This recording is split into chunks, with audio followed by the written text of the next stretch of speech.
Hello, it's Jasleen, lead coach and founder of Dialogue, and this is episode 2 of the still unnamed YouTube channel. So if you've watched the first video, you know that as of taping this, you'll see I'm wearing the same clothes. So as of taping these first 2 episodes, I still don't have a name. So help me come up with a name. You might already see a name on the channel, but I'm open to suggestions to change the name. But this channel is for multi-passionate women who are ready to really go for it and make a change in their career or their business. So whether it's making a career transition or whether it's starting a business or taking your business or your career to the next level, this is the channel for you. So leave comments for me. Let me know what content you want to see in terms of how to develop the right mindset, how to overcome specific problems you're seeing in relationships in your business and building trust in your business, whatever it might be. Please do help me shape this content, but this channel is for you. So today's topic is an interesting one to start off with. This is something I don't think we talk about enough publicly because it is very personal, and it has to do with getting support in our career or business from our partners, whether it's your husband or your wife or just your person, getting that support from them. And it is such a common issue. It actually came up 3 times in 1 week with my clients. And I said, I think the universe is telling me something. I think I need to make a video on this.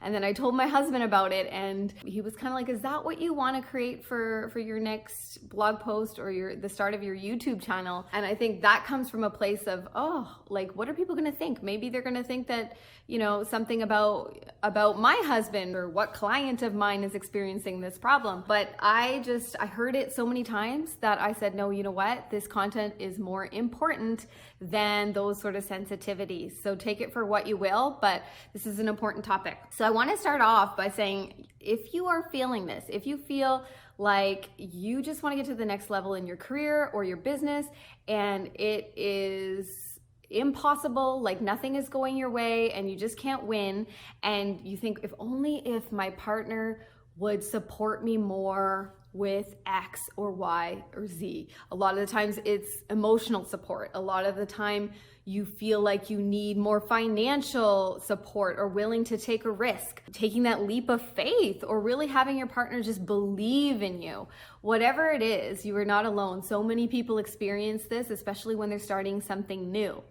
But what I want to do is really just get you in the right frame of mind when you tackle this problem, because often, especially when it comes to our partners, because we love them so much and because we have an intimate circle of trust with them, it is a very vulnerable space. So when we are getting this feedback or wanting feedback that we're not getting from our partners, we tend to get emotional. So you'll hear me in these videos talking a lot about our brain systems, and our emotional brain, which is the second most primitive brain. So the reptilian brain is your automatic fight or flight response, but the emotional brain system is really asking the question of, do I belong? Am I safe? And we tend to want to feel safe and like we belong with our partners. So of course, when we want to feel that way with our business, we look to them for support. That is completely normal. But before we even get started on my tips for how to approach this, I just want you to kind of take a minute and take a step back from your relationship and really think about not what the feedback or lack of feedback says about you and your business and your abilities, and more about what it says about your partner. Not to lay blame on them, because it's not their fault necessarily. It's often, when we're getting feedback from other people, it says more about them than it does about us. It's triggering something inside of them. Be aware of the triggers. So in the description around this video, I am going to put the link to the full blog post that will give you a list of what those triggers might be. So there are things that, your partner wants to create stability for you and your family and for your relationship. So they are going to be a little bit resistant to change. So if you're resistant to change and they're resistant to change, it's going to make it even more unlikely that you're going to get to the next level in your business or your career, because you're looking at that as evidence that you're going to fail, or evidence that you don't need to try, and it'll be an easy way out for you. But go through those and read through the triggers. Be aware of that before you even have the conversation. I'm gonna go through all the triggers real quick for you so that you know what triggers that you need to be aware of that could be happening behind the scenes before you even approach the situation. Your partner might be dissatisfied with their own career. Maybe they're not happy with where they are in terms of their progression in their career or their business.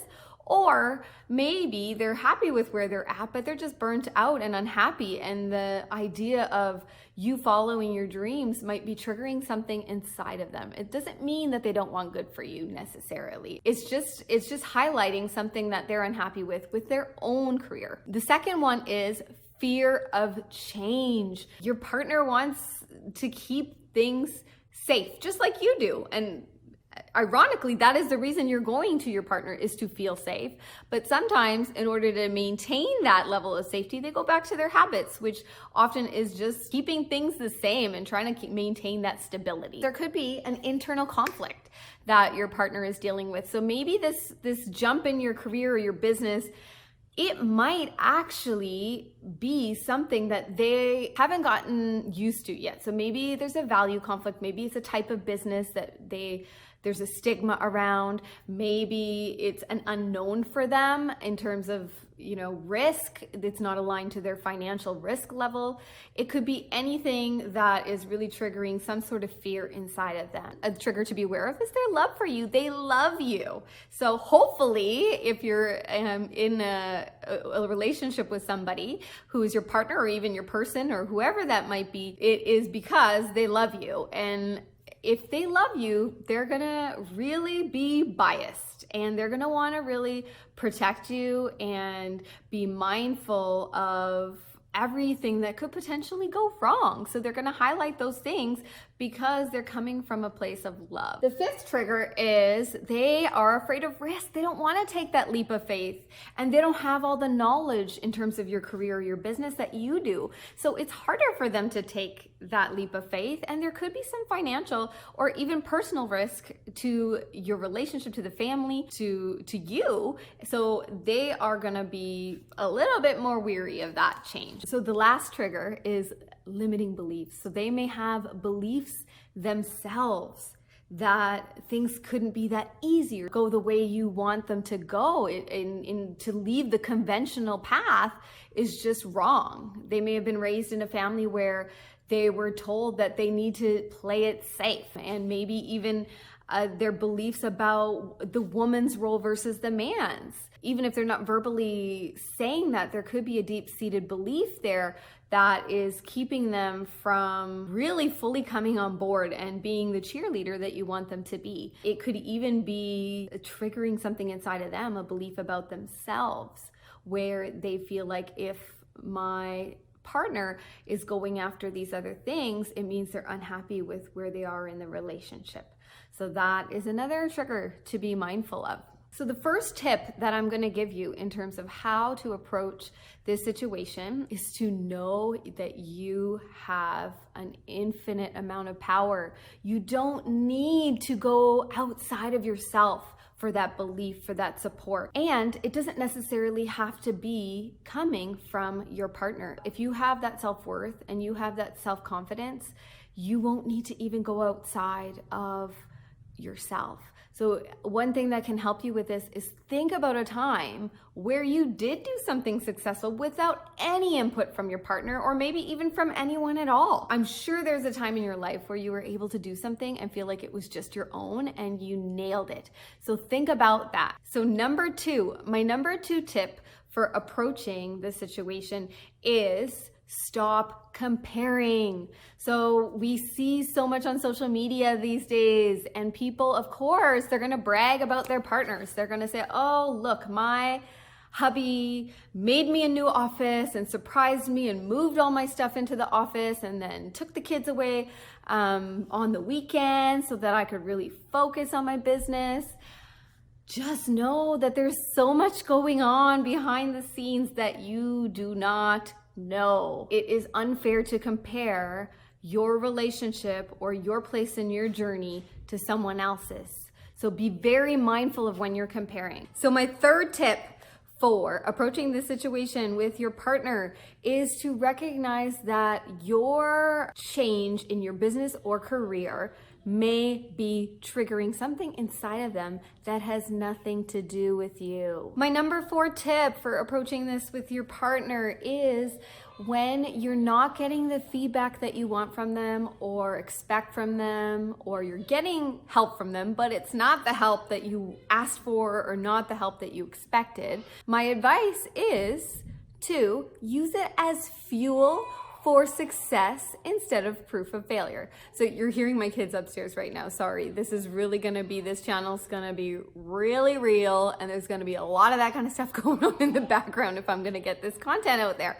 So we'll see how that goes. Number 5 is expand your support system. Your partner is not the only one capable of supporting you, and sometimes not the best person. There is an amazing community of people out there who have been where you are right now in your career or your business and can help you out. So look up your local meetups, look up your local entrepreneur groups. And if there isn't a group that exists there that is meant to support where you are in your career or business journey, then create one. And that's an excellent leadership opportunity for you too, and to really network and help others as well, and really just collaborate. So my number 6 and final tip for approaching a situation where your partner is not giving you the support that you need is to acknowledge the risk and provide solutions. So sometimes we do need approval from our partners, especially when we are taking joint finances and investing it in progressing our career or our business. So in those cases, you do need to acknowledge the risk. Just because they're your partner doesn't mean that they have to just blindly support you and go along with the journey.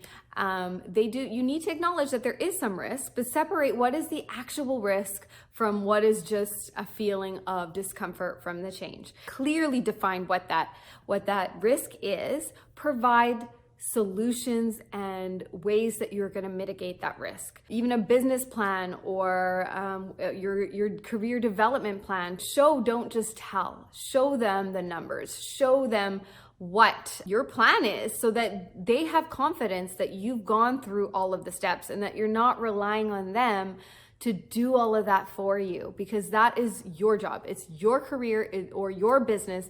So you need to really do the work, because if your partner isn't going to believe you and support you, then who is, right? So you really need to get their buy-in if there is a risk in terms of personal or financial risk that is going to impact them. So those are all of my tips, but be mindful if you're listening to all these and you're rolling your eyes and you're thinking, this isn't going to fly with my partner.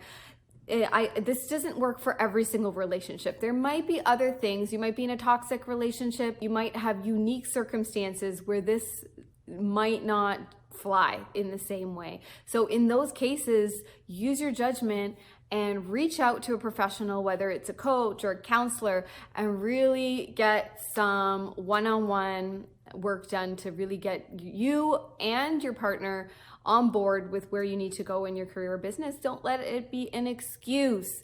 I know sometimes it's easy to just let that be an excuse and fall into sort of your typical roles in your relationship and just be okay with that. But remember that some of that is your limiting beliefs and your sort of triggers that are driving that behavior, so that you're seeing the same patterns show up in your relationship and in your life. So hopefully that was of value for you. And I know that it was a little bit choppy. I forgot to put in my microphone, everything. This is the first day of me filming these episodes. So please just let me know, comment, if there was any value at all in this for you, and even give me some feedback. What can I do better next time? How can I make this content even more valuable for you? Let me know, and I look forward to continuing a dialogue.